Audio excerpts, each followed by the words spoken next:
Welcome back to the Funding Blueprint, the podcast where we unpack the strategies, stories, and systems that help startups and growth stage companies scale smarter and faster.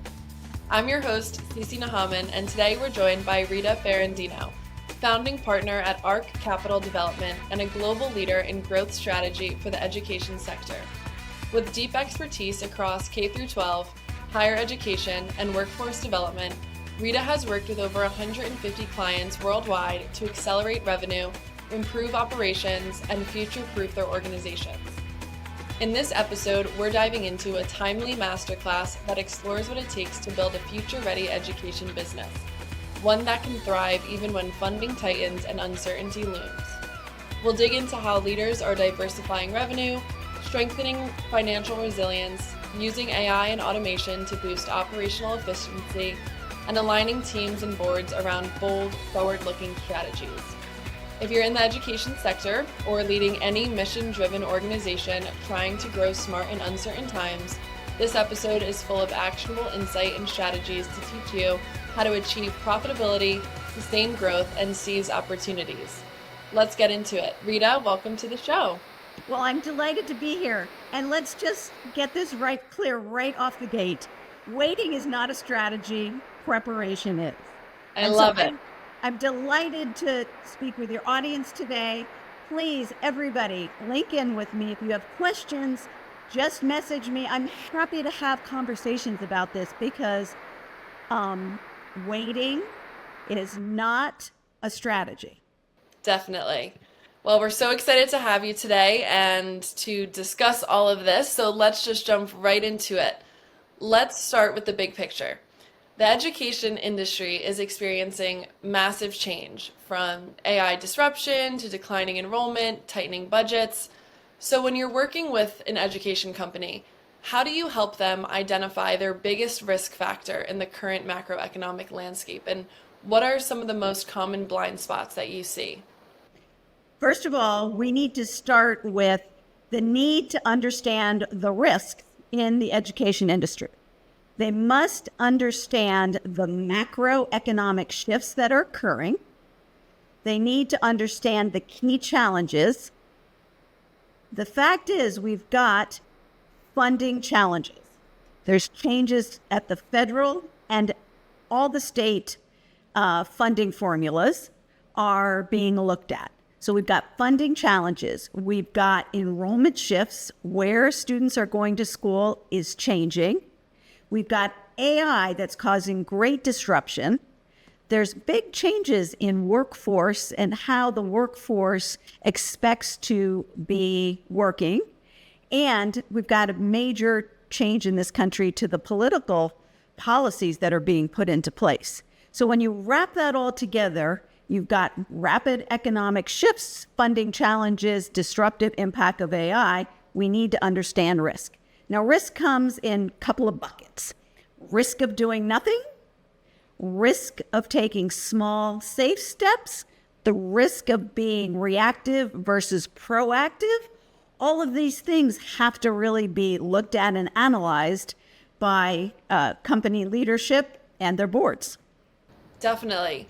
Can you jump into some of those buckets a little bit and kind of break down what some of those look like? Well, the risk of doing nothing is clear, right? And that puts you in the position of being left behind if things move fast.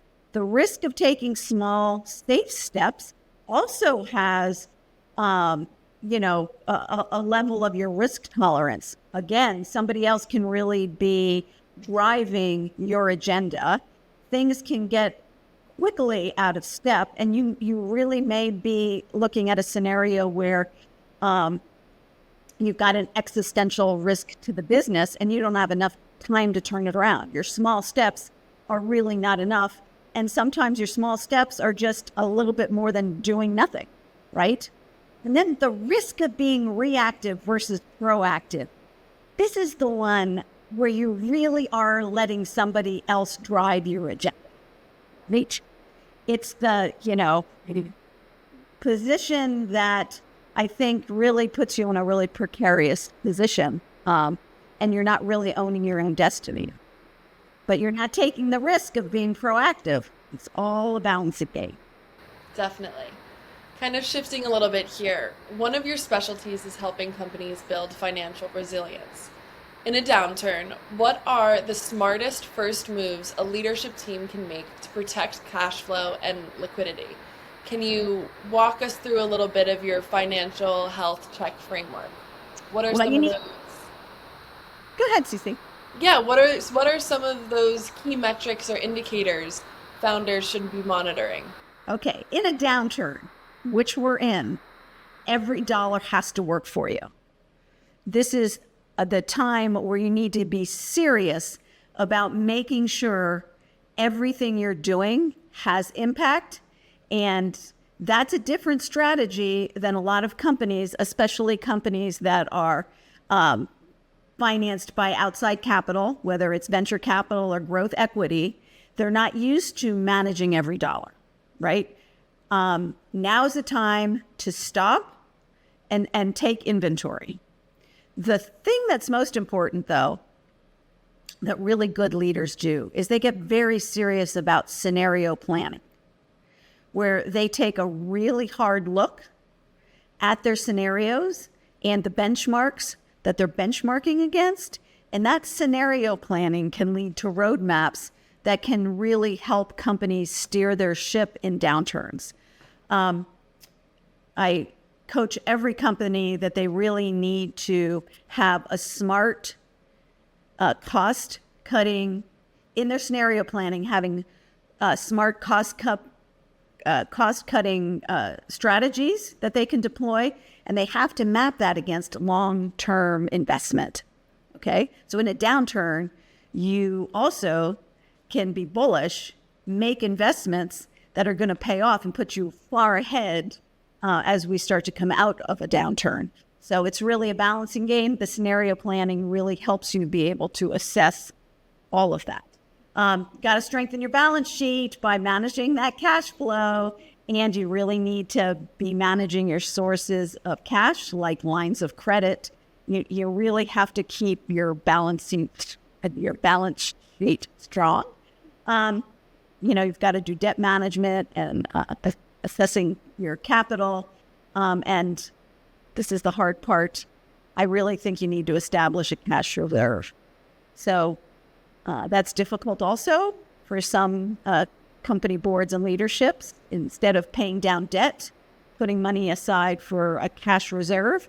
But I think in a volatile market with so much uncertainty, if you've got a cash reserve, you can put yourself in a competitive advantage. Probably all much more than most of your audience wants to hear. But the fact is, the summary is, you really have to have a financial health checklist that you're mapping against. Now, if you want to talk about expenses, I can go down that route too. Yeah, why not?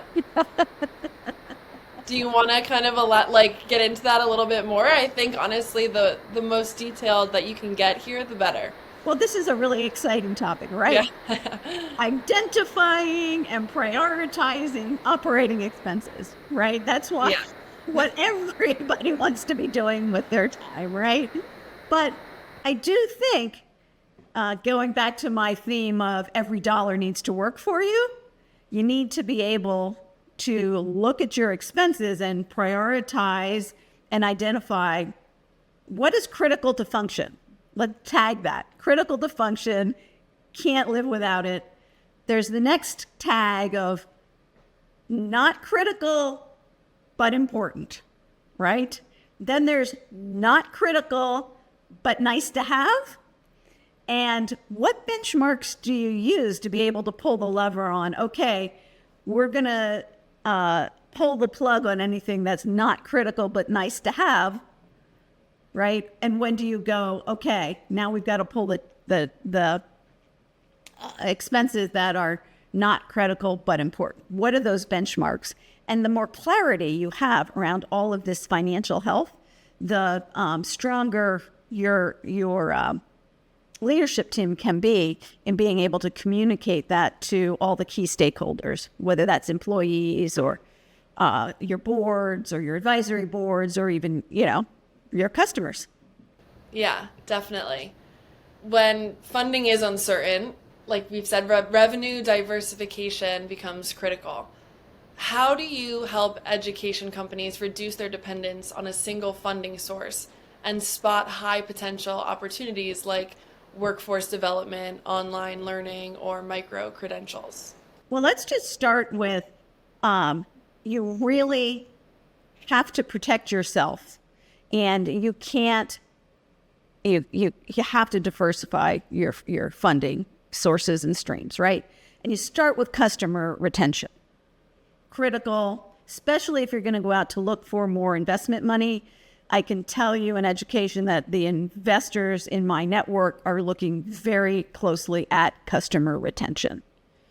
And to do your customer retention, you really have to understand how they are buying you, especially in education, especially in the public sector.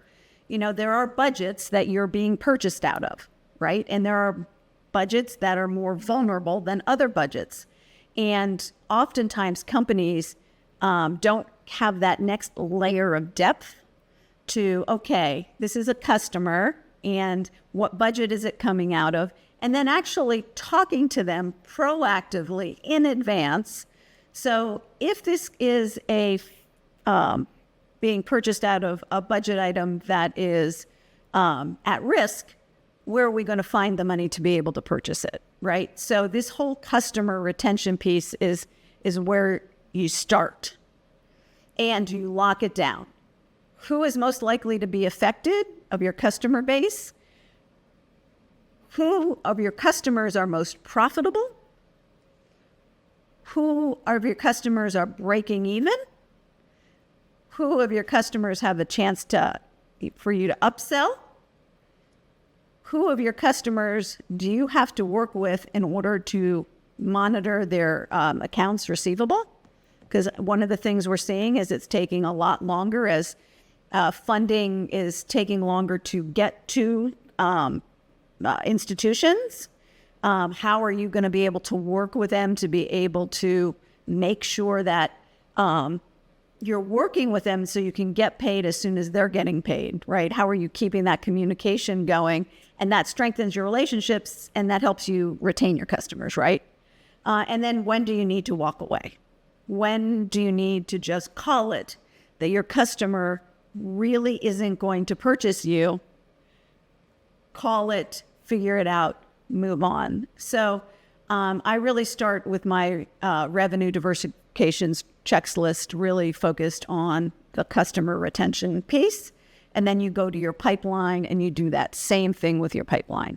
I really think in a downturn market, you need to think more seriously about account-based management of your sales and marketing organizations versus, big spray and pray for your lead gen. Account management where you're drilling deeper and getting closer to your customers and your potential pipeline. That focus is going to help you drive more revenue in a downturn. Yeah, definitely. I think that's a great approach. Kind of shifting a little bit here. Talent is everything in education, but headcount often feels like a constant constraint. So my next question is, how do you advise leadership to balance right sizing with strategic hiring? And what's in your leadership and engagement playbook for keeping teams motivated through tough times? So this is one of my favorite topics, okay? In a downturn, this is a time where you get to make your A team. Like, end of discussion. You've got talent on the street who have been let go. Now is when you need your A+ team in place so that you can win in the downturn, right? So this is your chance to actually critically, when you're looking at, is every dollar working for you? Part of that is, of course, your payroll, right? And this is when you can right size, legitimately right size, and really figure out who needs to stay and who needs to go, who's going to make your leadership team, an A team, and who do you strategically need to hire in this a new world order. So you've got right sizing and strategic hiring that can all work together to build this A team. And in this process, you get to keep all your stakeholders engaged and talking to them about the uncertainty. It's a great time to really have communications strengthened. And I also advise people that we need to cross-train. And sometimes that can make, staff members nervous, but it protects the company, it protects the employees, and the more skills you can provide to them to cross-train, the stronger everybody else is. So this talent piece is a really critical part of a downturn strategy. And that's what helps you keep, if you've got retention issues, this communication and all of this helps strengthen that, and you can bring people in as needed. Have to have an A+ team to win in a downturn. Definitely. And for founders who are kind of, starting from square one, in your opinion, what does that A+ team look like? Who are some of those key players that you like? Either you can go the route, like what kinds of character of people or what kind of skills are needed for that A+ team? Well, first of all, from your scenario planning what you need to be able to get you to what you need to have happen. So that's the number one. But we can all look to our own lives, right? Yeah. So if you're facing difficult times and you've got a leader who is inspiring, who makes you want to go to work every day, who has a plan that you are behind that you can execute, and a team that is rallied and you're going to slay the dragon, it's an empowering place to be, and results will happen because of it. So you do need to understand what skills and talents you need to have happen to execute your strategy and your scenario planning. And then you need to fill that with the best people who can drive that optimism, I think. Yeah. Hope. Kind of going to shift a little bit more here. So you've been ahead of the curve when it comes to integrating AI and automation. You're very knowledgeable on, how that's been affecting the industry. So can you share an example or two of how AI is being used to meaningfully reduce costs or improve outcomes? And what's in your AI adoption roadmap that helps leaders avoid the hype and focus on results? Well, first of all, I could come back. We can do a whole nother topic on this because it's so important and so exciting. And I am fortunate that I am able to track so many innovations in my work at Art Capital Development, where I get to see a lot of early stage AI companies, and my research work at the University of Pennsylvania's Graduate School of Education. I kind of sit at this place of research and innovation, and I will tell you, there's never been a more exciting time. Okay, so first of all, AI in a downturn, companies that embrace it internally will see cost savings and it will drive growth. And AI's role in improving operations is critical, as well as AI's ability to improve decision making. Right? So I was talking to a group of women CEO. It was a leadership meeting, and everyone was sharing how they were using AI to drive growth. And it was pretty exciting. One CEO talked about how she has used AI, trained AI, to read all of her vendor contracts. She has eliminated the need for her legal team by just putting the contracts into AI, asking smart questions about what should I be concerned at? Where are the loopholes? What questions should I be asking before signing these contracts. Yeah. Which is amazing. And then she can use her legal team for the final piece, reducing the cost, significantly. Talked to another CEO who was talking about how they now use AI to compare all vendor contracts. Okay, the 3-bid contracts. So they get the bids, they load them into their AI tool they're using. Now, the AI tool, remember, gets smarter as you use it. So the AI tool now really understands the company and understands what it needs. And so she was saying that they get this comparative review with all the pros and cons, with the pricing. And then you can go back to the AI and say, how do I go back and negotiate the price on this? Okay. So this is why this is a whole nother topic, right? I could go on, but, there's no reason any longer that we're spending a lot of time doing quotes. There is not a lot of time we're spending, just on the sales side, the responding to RFPs using AI is just incredible. But you have to be smart about deploying it and using it and double checking it, of course. But lots of cost savings, a lot of growth being driven, all really good. Yeah.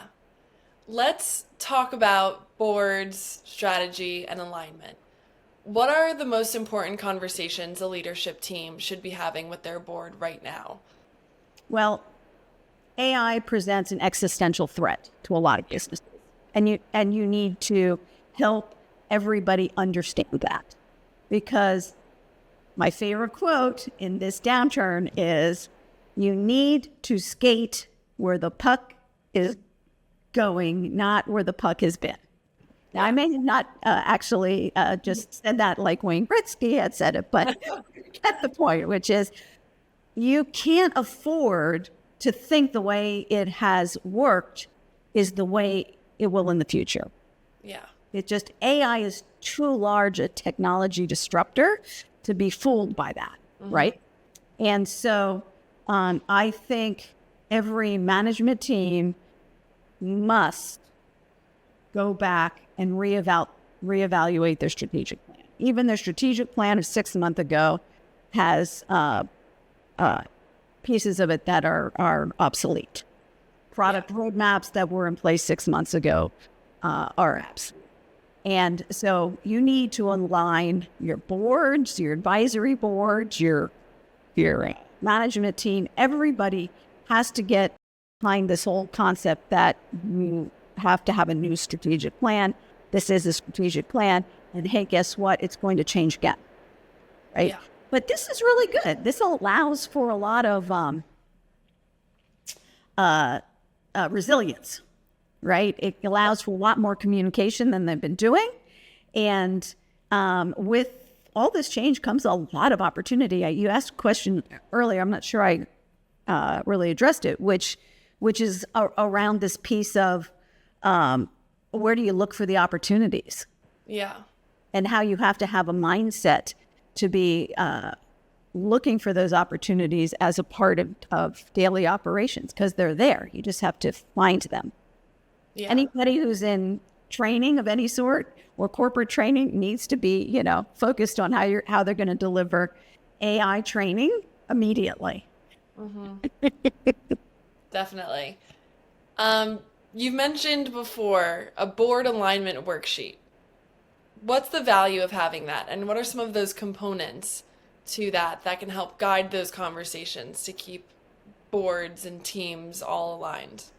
Well, essentially, you need to create your own board alignment, right? And because that's the whole, this is the strategic plan. These are the benchmarks. These are our scenario plans. This is when we're going to, when we hit these benchmarks or miss these benchmarks, we're going to take action. And that all wraps around into each board worksheet really has to include a communication strategy and how you're going to communicate these changes are happening rapidly and how you're going to address them. Definitely. To kind of wrap things up here, for a founder or a CEO who's listening that feels overwhelmed by all of this change that's going on, what's one mindset shift or a strategic move you recommend that they make, let's say this quarter, to get ahead of that uncertainty and build a more resilient and adaptable organization? Well, first of all, it's not if it's going to change. When? It's when, right? Waiting is not a strategy, preparation is. There are people like myself that they can call, they can hire, they can bring in immediately to start putting frameworks together to get this moving. Because you just sitting there being stymied isn't going to save the business not save the business, isn't going to put value into the business. So it is not if, but when. Waiting is not a strategy. Skate to where the puck is going, not where it's been. There's a new world order. And use this time this is when leaders shine, right? Yeah. It's easy to lead when times are good, but this is a time where you can really show what you're made of. Definitely. But unfortunately, that is a wrap on today's episode of the Funding Blueprint. A huge thank you to you, Rita, for joining us and sharing such a clear-eyed, strategic advice. So if you're leading or advising an education business right now, there's no doubt you walked away with a deep expertise and practical strategies for navigating uncertainty in the education industry to take back to your team. We definitely covered a lot of ground today. We explored how leaders can build financial resilience, diversify revenue, retain talent, adopt AI to drive efficiency, and align their boards around a solid strategic plan. If you want to learn more about Rita's work, be sure to check out ARC Capital Development. The firm has advised and invested in over 150 education companies across the globe, and they're one of the sharpest strategy teams in the business. If you enjoyed this episode, please subscribe, leave a review, and share the Funding Blueprint with another founder, operator, or investor in your cycle. Every episode is packed with insights to help you build a smarter, stronger, more fundable company, no matter what the market throws your way. Thank you again, Rita, and thank you everyone for listening, and we'll see you next time on the Funding Blueprint.